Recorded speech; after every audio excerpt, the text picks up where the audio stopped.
I bought a universal phone and tablet cooler a few days ago, and it arrived today. Let's see if this cooler is good or not.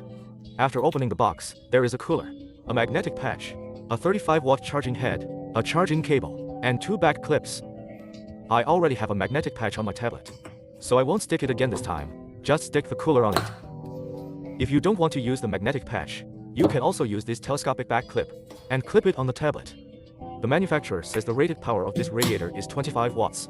Now let's power it on and test it, to see if its power is enough. It has 3 gears. The initial color of the first gear is green, the second gear's initial color is blue, and the third gear is red. I tested it with a power display. The actual power of the first gear is about 15 watts. The second gear's actual power is about 20 watts. The actual power of the third gear is indeed close to 25 watts. It's not deceiving. So how about its actual effect? Now let's play some games with it. I played for about an hour. I tried all the different graphics settings.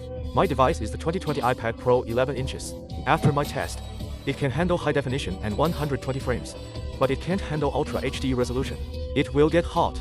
After testing, it can meet my gaming needs. I don't know if it can meet your needs for this cooler. It can also be used for phones. When purchasing, choose a seller who supports 7-day unconditional return and exchange.